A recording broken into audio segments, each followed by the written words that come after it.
What is up, everybody? Welcome here to PCP Movie Night. In fact, we're rolling on through with Horrorfest Station, everybody. And tonight we're talking about one of the best werewolf films of all time. Celebrating its 40th anniversary, it's time to talk about Joe Dante's The Howling. Ow! Ow, ow, ow, ow. And with me, I got the usual wolf pack. That's right, we got good old Jab. What's up, Jelani?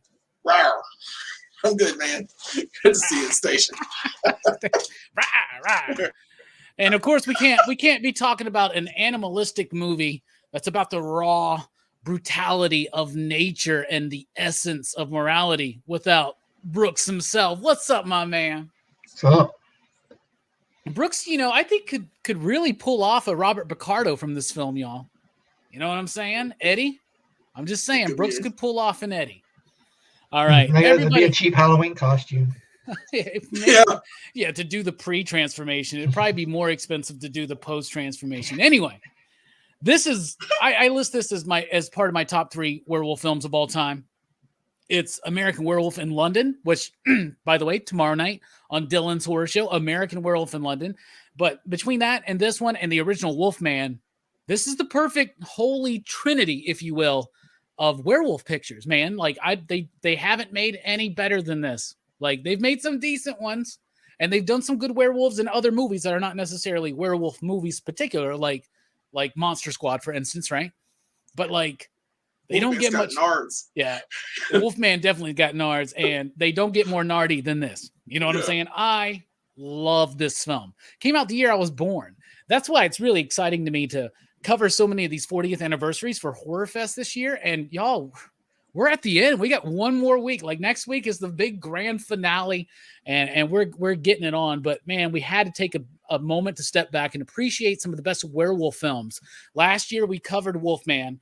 And so this year me and Dylan wanted to do the 1-2 punch of The Howling and American Werewolf in London. So I hope you join us over at Dylan's Horror Show for that tomorrow night. But man, I love this movie. It's Joe Dante. I'm such a fan. Piranha, Gremlins, Looney Tunes back in action. I'm not even kidding. Looney Tunes back in action is dope. Joe Dante is you think that his name would be up there, and it is for some people in some circles, but for the most part, people kind of forget that Joe Dante is like a horror icon, but he is. And it's because of The Howling. Right? So that he did Piranha, it led into The Howling. And because of the success of The Howling, Steven Spielberg came a-calling. And then we got Gremlins. We also got Rob Bottin doing the effects. We'll be getting into all of that later on. But y'all, I have loved this movie since I was a kid. The werewolf transformations. And it's hard to review this film without comparing it to An American Werewolf by London by John Landis, and Rick Baker did the effects on that. But it's a darker, dingier, dirtier, seedier, sleazier movie. And sometimes it kicks me up a little bit higher from American Werewolf in London, like which is a slasher werewolf movie. I mean, and the crazy thing is this movie was actually, they wanted to market it as a slasher. Like they didn't want anything to know that it was a werewolf, albeit the fact that it's called The Howling.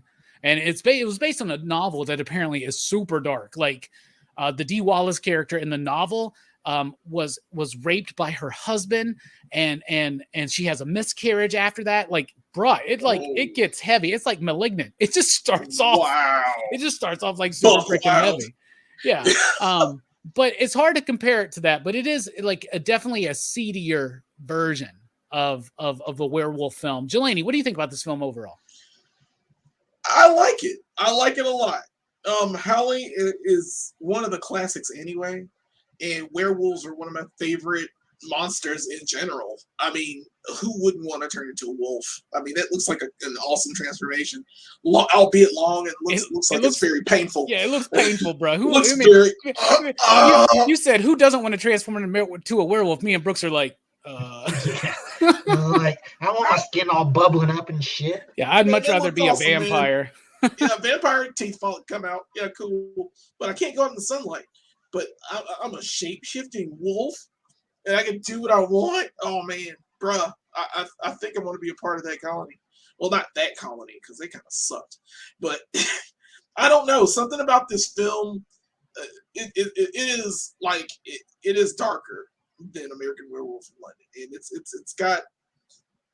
it's got so many different aspects to it as far as an actual colony of werewolves. Yep. You don't really see. I've never seen that really before in film, and I watched this.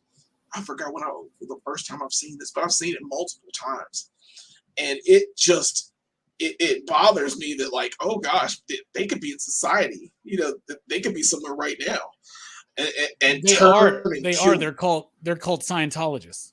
That's right. Oh, that's true. Yeah, Tom Cruise is doing it now. Hanging off planes, turning. Tom Cruise is going to be announced very soon to do a werewolf movie, but the trick is that he's actually going to find a real werewolf to get bit, so he can actually do a real life transformation. That's right. Take 6 months to find him. It'd be great. I'd love to see the documentary to get there.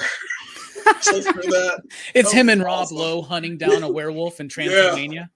Yeah. Bite me. But yeah. I mean, I still like this film. There's not too many films like this as far as this genre goes. I want to see transforming werewolves. I want to see that junk like regularly. You know, not too bad. But American Werewolf in Paris was like the last werewolf that I can remember. Other than Ginger Snaps. Ginger Snaps and Cursed. And Cursed. Like that, yeah, I miss Cursed. I really like that. There's people always tell me about the Dog Soldiers movie or whatever, but I haven't seen that one. Never seen that either. But I guess I'll check that out too. But I really like werewolf movies, and this is one of the classics. I really enjoyed it. Yeah, hell yeah! I'm glad you liked it, man. I mean, what I do love is it does present itself. It is quintessentially not just a werewolf film, but a 1981 film. It fits like the early 80s to me. I love some of the stuff in the mid 80s. That's where you get your Reanimators and your From Beyonds and your Return of the Living Deads. And you get some really cool, fun stretches there. Demons, right? Right. But the early 80s has this like raw quality that's still hanging over from the 70s, like from like Last House on the Left and Texas Chainsaw Massacre and stuff, where you're getting movies like Mother's Day and you're getting movies like Friday the 13th, the first couple of those, and The Burning, and they just feel a little bit more raw, a little bit more visceral, right? And this is one of the most visceral werewolf films I have ever seen. Speaking of visceral, Brooks, what do you think about The Howling? And this was Brooks's first time watching this classic. Wow. Yeah, I like it. I thought it was a good horror. It starts out because it kind of starts out as like almost a psychological thriller in a way, you know, with the lady and she's doing the sting to catch the serial killer and everything. When she has, you know, the psychological traumas that leads to her going to this retreat. Yeah, like this looks like a pretty fancy retreat, you know. Is it? It's kind of. I would say so. Yeah, like for a place out in the middle of the woods, it ain't too bad. It ain't too bad, but of course you got to have a bunch of werewolves around you. Yeah, it's a crazy cast of characters too. Like I honestly, when you first get there, I'm like, it feels like they're at a family reunion for me. Yeah, because it's a mixture of people. Like you get John Garrity, like you have the dude that's just smiling. Yeah. That's John Carradine. He's just so special. There's a lot of classic Slim actors. Pickens? Slim Pickens is in this. It always reminds me of R.I.P. Norm Macdonald. But Norm Macdonald one time did this bit on SNL where he was Slim Pickens, and literally all he did was just go, "I'm Slim Pickens." Yeah. You remember that? I believe it. Yeah. Anyway, Brooks, overall, what were you thinking? Well, yeah, but I think the thing that really sells this movie is the transformations. Like, it's so gross, and like it looks like it looks, you know, like you would imagine a person transforming into something else would be, like, you know, like everything's just, the skin is distending, like when the snouts come out, the fucking teeth just going, everything's all wet and gross. Yeah, it's pretty rad. Yeah, it is a pretty rad movie. Those special effects are amazing. We'll be talking about that in depth a little bit later. But right now, I want to highlight that cast because we talked about it. It's got an amazing cast. It's got Dee Wallace in it. It's got Slim Pickens. It's got John Carradine. It's got so many other great people. Roger Corman. Anybody notice him? Roger Corman's one in the payphone. He's in the phone booth. Yeah. Robert Picardo, who we know as the Doctor from The Doctor. Voyager, is Eddie, and you're like, that's Robert Picardo. He's like He crazy looks in this nothing like movie. him. I love it. And dude, this is before the Watchmen using the smiley face symbol. I mean, I'm just saying, maybe Alan Moore likes the Howling. You never know. But the movie has an incredible cast. I used to think Tom Atkins is in the movie. I always forget that it's not Tom Atkins. It's the other guy with the mustache and the dirty blonde hair or whatever. But Jelani, out of all the crazy actors, all the crazy characters in this film, what's your favorite? I'm going to go with John Carradine as the old man. You stole my answer, man. I'm sorry, dude. He's so bonus. He's smiling all the time. He's always. I can't take it anymore. I want to kill myself. And I'm just like, man, is this an act? I mean, do you do this every so often? And Patrick McNee is in this. Patrick McNee is he's the psychologist. Yeah. Who's trying to help. George Wagner. George Wagner, yeah. And he's just holding him back and he's calming him down. He says, it's all right, man. We'll just go to bed. But his character is just so insane. And the fact that he was a werewolf too, I loved how all these random old people are just werewolves. Everyone's just there. It's just been there for a while. Yeah. And we've been killing, but he stood out to me a lot. I really enjoyed his character. He's a Carradine. I mean, he's gonna sell that. And it's just he played Dracula. He played Dracula back in the Universal Horror days. We always got it. He's House of Dracula and House of Frankenstein. That's why he needed to be in this film. And he just plays that crazy old dude just so well. Like he's a big standout to me. My runner-up is the lady who gets killed. That's getting chased and gets killed. The redheaded. Yeah. The redheaded. Yeah. I liked her a lot. I don't know. Just the fact she finds out that the drawings that Eddie made were of that island, of the colony. And it's so like her face, everything that changes. She's like, oh my God. And she fights Eddie off pretty well. Like there are a lot of times though where I'm watching somebody, come at me like this. I'm out that door. Yeah. She didn't find a way to get to that door. She was just screaming and falling over stuff. Ah! But I just liked her as a character in this film too. I mean, there are a lot more, but I just like. You got to leave some for the rest of us, Jelani. You got to leave some. Right. But no, you're right. John Carradine is probably my favorite because it's just he's such a weird character because he's like super happy at first, and then he's obviously dealing with these emotional ups and downs, and they are kind of like alone. That's just Irie going at it again or whatever, right? And you can tell, especially with casting John Carradine, with casting Kevin McCarthy, Slim Pickens, and of course we always get Dick Miller in a Joe Dante film, right? So that Dante has an appreciation for the old school horror, not just the style of it, but the actors who are involved, and that's always something that stands out. Yeah, he's got Christopher Lee in Gremlins 2. Yeah. And by the way, Christopher Lee is in Howling 2, which Joe Dante has nothing to do with. But Christopher Lee, when he made Gremlins 2, apologized to Joe Dante for being in the Howling 2. Speaking of overly, excessively apologizing, Brooks, what is your favorite character that as a character or performance you'd like to highlight?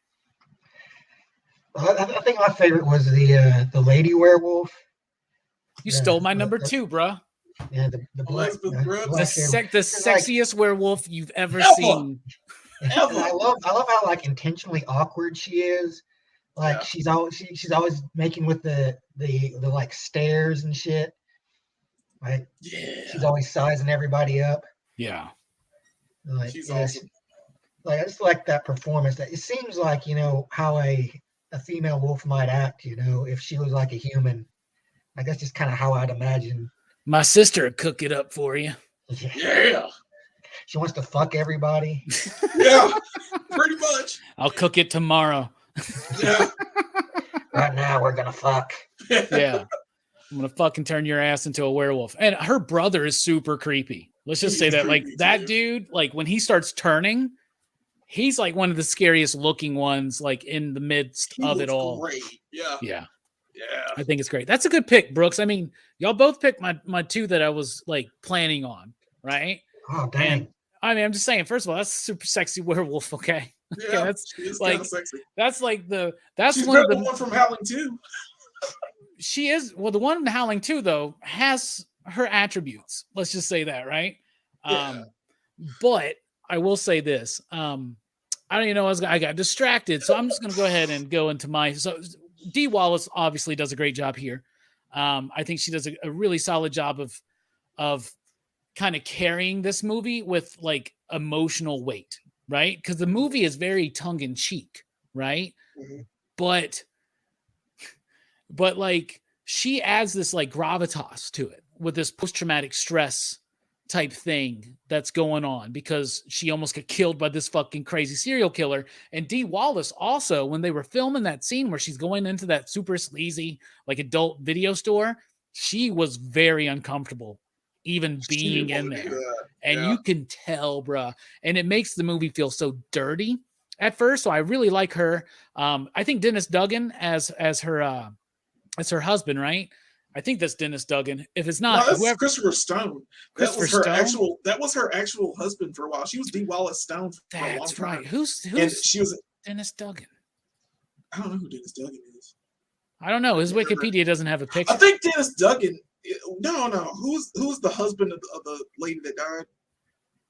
Oh, that's Dennis Duggan. That's Dennis okay. Duggan. All right, he's fine too. But the husband of Dee Wallace, and yeah, I did hear about that. They were married at the They time. were married at the time. And he's having sex, like filming sex with this like hot ass werewolf, like that. Well, they're not married now. Yeah, it didn't work out, did it? But I love the moment in hit there where he's like, he's a vegetarian. He's like, I try to stay away from meat, right? And then that one's like, no, it's fine. I actually rather enjoy it. Yeah, I'll eat anything if I'm hungry enough. I'm like, yeah, bruh, someone's getting some good, whatever. Anyway, but honestly, with Dick Miller's great. I love his performance in the movie as the bookstore owner. Yeah, and he just happens to have these silver bullets. Nobody came back to the movie's very self-aware. Like when they do the exposition of what a werewolf is, all they do is play that shit from the Wolfman. Yeah. Right. And that's a really cool little trick they do. But you can't have a movie. Even a man who's pure heart pulling in there too. Exactly. Yeah. And you can't have a movie with this man in it and not mention it. But Slim Pickens. Anyway. Woo! All right. Let's talk about the style and structure of this movie. This is a movie that I think has a really nice structure. It really doesn't let you know it's a werewolf film until into the second act. Like the first act is really subtle, and it's painting itself as your typical sleazy, dirty, grimy slasher film that was prevalent at that time. And to take something that is very extremely popular and tie it in with a classic horror archetype, right? With the werewolf, the Wolfman, right? That works so well. It was a perfect blending of those two styles. I think it's very tightly paced. I love the dialogue, like when they're in the news bits and everybody's talking over one another and it's very quick and it feels like George Romero and it feels very 70s, right? This feels like a very 70s period piece. So I love that. I love that style too, where, the special effects are part of the style and the structure. So we'll talk about that too. So like Rick Baker was going to do this film. He left this film to do An American Werewolf in London. Rob Bottin, who did The Thing and The Fog, which we just talked about on Dylan's Horror Show a couple weeks ago. But Rob Bottin did an amazing job. They're very similar. But one thing that makes this movie stand out is that American Werewolf in London is a very clean looking film, right? And it's got amazing special effects. But the way that the cinematography is, the way it's shot in The Howling, they're using those lenses that give a lot of like reflection off of light and refraction and shit. So you're seeing like this like halo off the lights. It feels very like there's something about it that feels dirty. Like the way that Basket Case feels, the way it looks, the way that certain 70s movies look, it's not as clean and it's presenting a dirtier world, which for me actually kind of works. Like I think the transformation in American Werewolf in London is better, but it's so well lit. And it doesn't have quite the atmosphere that The Howling does. The Howling provides some crazy atmosphere that I just absolutely love. The cinematography, the special effects, they're amazing. Rob Bottin did amazing work. The bladder effects were like just now becoming the thing. They eventually got overused, but overall, style and structure wise, I think it's paced and written tight. It's got great dialogue. It's got a great mixture of the slasher genre, which was popular, and the classic genre of the werewolf film. And it ties it all together with great special effects and amazing cinematography. What do you think about the style, structure, and special effects, Jelani? I really like this film for the style of it. It is grittier. It is a darker werewolf movie, something that probably people in the 80s didn't really like, they were accustomed to. As far as, of course, the slasher bit is great, and it does start off like that. Like, had I not known that there were werewolves in here, I would totally be invested in the story of a slasher trying to, just people just chasing a slasher. And to be honest, I think it should have stayed the slasher movie. Like, they stayed in the city, and then, it's just that one werewolf that's killing people. And they're like, this person's torn apart. What's going on? I really thought it would be a great dynamic to do that as well. But, I like where they took it. I like that it's also in a remote area, and you get a coven or a pride, or what would you call it? A murder of wolves. I don't know. A pack. Yeah, right. Pack. Yeah, it's pack. It's wolf pack. Uh-huh. And I was trying to figure out which one it was. It's one of them. It's not a gaggle, so it's a gaggle of werewolves. It's a gaggle of werewolves. A waffle of werewolves. Let's just say that. It's a lot of them, but it feels grittier. The special effects pretty much sell this movie. I wouldn't have enjoyed it as much if I didn't see these werewolves. And the werewolf is huge. Oh my gosh, Eddie's werewolf is freaking insane. That's another thing I like over American Werewolf in London, and I appreciate in that movie how he turns into a big wolf. Mm-hmm. But I love the standing upright wolfman werewolf. Yeah. You the man one, the manimal kind of thing going. It's very. This gets crap out of me. Like, I'm still kind of disturbed at not just the transformation, but what it becomes. Yeah. And the fact it should have just killed that girl in one swipe. But Eddie wanted to take his time. So it's such a scary scene in general. I love that entire scene, that entire sequence of just her fighting back. And then the next part where you get Dee Wallace, and she's like watching him transform, which another time you just need to get the fuck out of there. Yeah, that shit took that shit took 15 minutes, man. Yeah, like you got plenty of time to get the fuck out of there. There's a goddamn werewolf. The door. There's a werewolf in that car. Like a Dragon Ball Z power up. You just send it down. Everybody else is just like, yeah, what's going on? Like, I'm freaking out, sure, but I'm freaking out towards the door. I want to see the rest of it. That's just how I am. So she was like, "These are some really good special effects." Yeah, I can't. Let me watch. Wow, nice bladder work. It's bubbling. I love it. But yeah, it's a tightly shot film. It's very fast. You can't really. It takes its time in certain places, and it's slow. When they get to the colony and the meeting the people and whatnot. But it's still feels like it goes along very well. Like you still can follow it. You're not bored. It's tightly wound, so it gets to its point by that second act rather quickly. Like, these are werewolves. Yeah. Surprise. What I like about that act structure is that they started in the city, which they're and that a lot of people have this view of the city as being this, like, especially like being like at that time of being like overbearing and dangerous and all that kind of shit. And then they put you in the stressful situation very immediately. And then they go, now we're going to a retreat. It is. But it's more dangerous there than in the city, right? So, or they're correlating the two. We'll get into that in the themes, obviously. So, yeah. But the other thing, the special effects, there's the moments where it's animation and the stop motion. That's what I was getting to. Yeah. That's a little...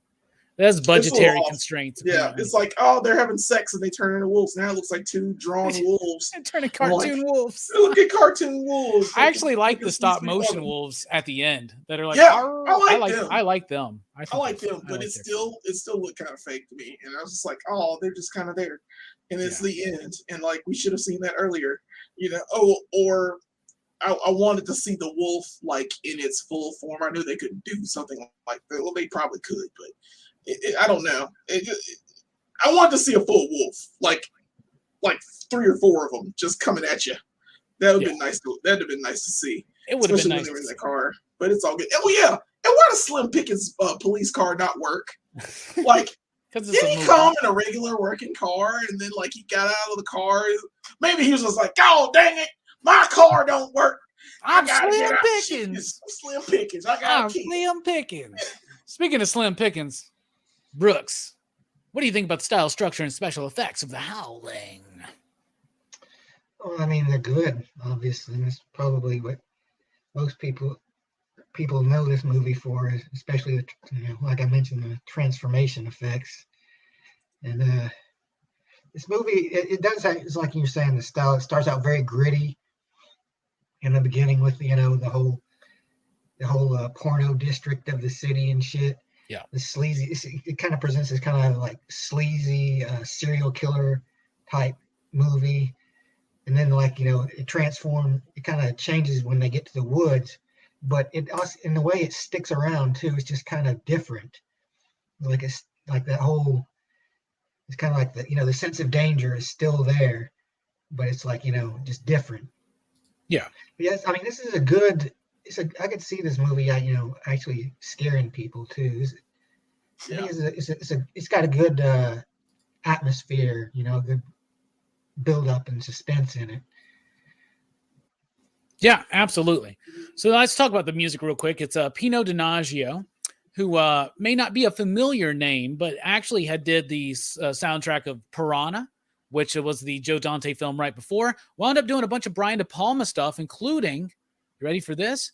Dressed to Kill. He did The Black Cat by Lucio Fulci, The Fan, Beyond the Door, Body Double. That's a Brian De Palma film. Did some really cool work throughout his career. There's one more Two Evil Eyes, the George Romero and Argento film, and Raising Cain, which is another Brian De Palma film. So he's worked a lot with Brian De Palma. I like the music in this. It does provide. It's not like, it doesn't really step out to define itself. Okay. But what it's doing is it's kind of amalgamating what you would expect from your early 80s slasher film. And it's taking also cues from classic stuff.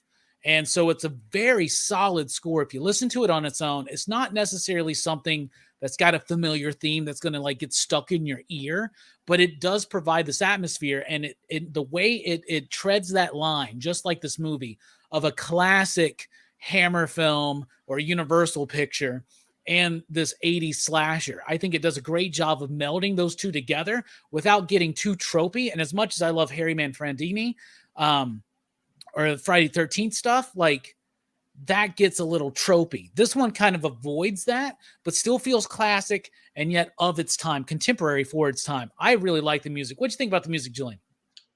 I liked it. I mean, it was good background. Like you said before, nothing really sticks out. It's when they get to the colony for the first time, I like the music going there. It's kind of like this. It's calm and peaceful getting there, and you're like, oh yeah. And of course, before in the city, you get that you get the city tones along with the street. I mean, it's not bad. Yeah, it's just I don't remember it as much as I should. I got you. But it made sense to have it, and of course, like I said, the scene where Eddie is killing the woman and the music there is, it amps up, and you get that fear, and you get that you feel that anticipation along with the music. So I mean, it's fine. It's synthy. It's got its it has the sound that you expect in an 80s film. Yeah.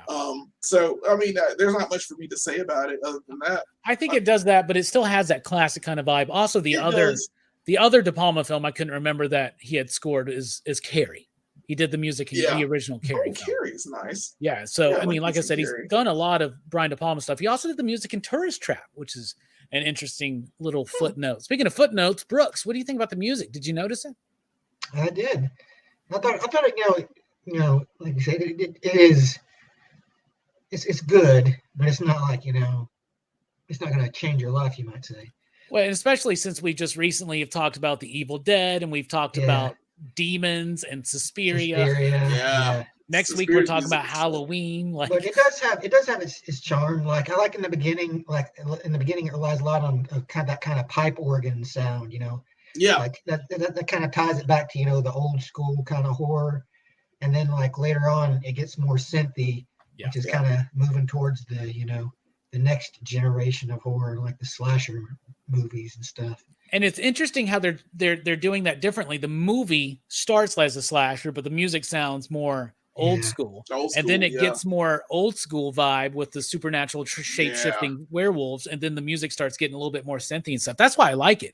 It's like a good bridge. This movie is a bridge to me, right? Between horror before and what the 80s were about to do. And it's also that bridge from the 70s into the 80s, right? So I really dig that. Man, y'all are awesome.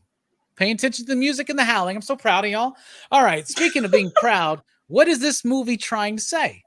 I don't think that it's very hard to find multiple layers of meaning in this film. So to you, Jelani, what's the movie about? I guess it's the power of, I'm going to say the power of self-help. Patrick McNee sells this character as the psychologist trying to bridge the gap of, murderers and how they feel. And I think you put it well, that is a bridge to certain things. I always thought that he was kind of the person that tried to make sense of it all, sense of the madness, but he was also trying to acclimate his colony into the world. Yeah. And I always saw that as like just that assimilation, that change that he wanted to make as the main focus of the film. And that he's trying to bring more and more people into his groups, people of influence, people of high renown, to get them out in the world. And these people and David Carradine's like, they're our prey. We don't want to play with them. We want them as our prey. So I just get that assimilation. I just call it the assimilation of how you can be something and you want to put yourself or more of you out in the world. That's what I got from it. All right, that makes simple. a lot of sense. I was trying to find something. But the other thing too is that with the colony and the self-help idea is the danger of it, meaning that if it's just say a salve, right, and you're really just burying the monster, the animal, if you will, if you're just burying the wolf inside, you can't do that. Like it will eventually come out. Right. This is something we talk a lot. This has got very similar themes to a lot of the horror films that we talk about, which is the monster within and suppression of it and how that's not a good idea. You have to kind of come to terms with the monster within. And that's why I think we battle monsters in these movies. Right. Yep. So it's about the danger of it, too, because it's a naive approach that dude has. He doesn't even understand that he doesn't even understand that there's already cracks in that community, right? And he's blind to his own cult of personality. Yep. If that makes sense, right? Exactly. That's interesting way to look at all of that from all facets. Speaking of all facets, Brooks, what's this movie about to you? Well, I think a kind of lesson is that some people are outsiders for a reason. Like, I think the guy, like the doctor, it's a noble idea he has of trying to, kind of maybe not reform these people so much as to just make them more acceptable, or to make them feel like they could be accepted in normal society. But it's like the dude said, like, you can't tame a wild thing because it ain't natural. It's like some some people are just out, or they're outsiders because they don't fit in and they don't want to. Yeah. But that doesn't mean they can't have a community. Like the whole idea of these people going, like these wolves going out into the woods, like where they're far away from people that they could hurt. Yeah. I think it's a good idea, but it's just like these people, they don't want that.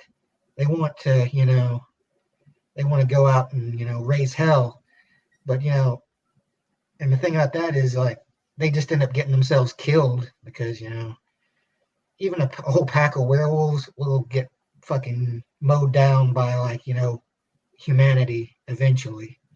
Damn. Yeah. They will. What you just described to me sounds like Carnies, which is why I like the Funhouse so much. But no, y'all hit the nail on the head. The movie is about that. And for me, the way I would encapsulate it is what I was kind of touching on earlier. It's the monster within. And the hubris it takes to feel like you can just kind of ignore it and it'll go away. Oh, I'm not that monster. I'm not this terrible person. I'm not capable of these things. And then we find out that those people that suppress and repress that kind of stuff, it rears its ugly head. You know what I'm saying?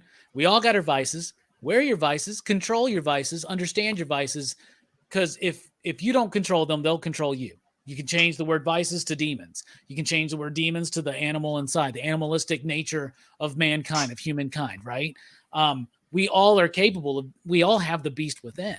And we can go, read as many self-help books as you want. I mean, I like reading stuff, I'm into things and like, I get it. Like, but never you like reading stuff and you're into things. Yeah. I'm being very vague about that, but no, I mean, serious, like work to better yourself, but don't ever fall into the idea that you're above that primal nature that we all have inside of us, the monster within that we do have to have battle with. And we have to understand it. We have to wrestle. Jacob wrestled with God. Why can't we wrestle with our demons? You get what I'm saying? Station. All right, now it's time. Now it's time for the ratings. And by the way, this movie spawned on a shit ton of sequels. There's like 8 damn Howling movies, y'all. Like crazy. Like when we run out of ideas here on Horrorfest, we'll do a franchise review of The Howling. The 3 I remember liking as a kid, the marsupials, where it's like werewolf kangaroos, like wereroos. Like what the fuck, man? I don't know, but they get weird. They even did a recent one. It's like Reborn, Howling Reborn, and it's like Twilight looking because it's from that era. Oh my goodness, I've never seen beyond the 3rd one, but there are that many of them. They kept making these damn movies, which is crazy to me. All right, it's time to rate. They kept making Friday the 13th movies too. Yeah, and Halloween movies. I don't think those Howling movies though were as successful as the Friday the 13th ones. Like those, you look at the numbers, you can tell why they were making Friday the 13th. I imagine they had like a cult following just among like people who like werewolves, like old school monster movies and shit. Probably. Hey, when it comes to werewolf movies, there's literally slim pickings. You know what I'm saying? I'm glad I got to do that little bit. Anyway. Time to rate the film. You out there in the chat, let us know, what do you give The Howling out of 5 possible you digs? And Jelani, what do you give it? This one it's awesome. I will watch it again. So I'm going to give this a 4 you digs. I think American Werewolf in London like shaves it up. I mean, I think that's like a far superior werewolf transformation. That's what makes it. That's what beats it. And I know we're not rating the 2, but I really enjoy The Howling. It's still a crazy slasher horror werewolf flick.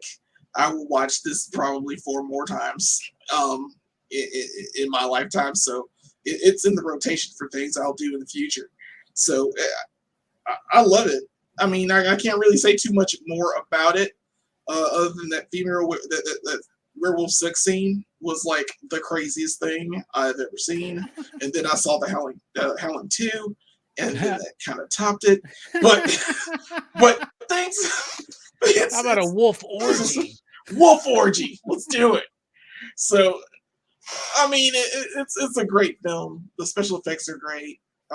I like the cast. The music's kind of forgettable, but it's still a clean film. It's still one of the classics. and you got to enjoy that, man. And I right. love werewolves. So four you digs, very respectable. Speaking of respectable, what about you, Brooks? Out of 5 you digs, what do you give The Howling? Yeah, I'd probably give this one a 4 too. It was an enjoyable watch. I think it's pretty obvious why this is considered one of the top tier werewolf movies. Yeah. And especially for its time, it looks like a lot better than you'd think a movie from the early 80s would look and be, Yeah.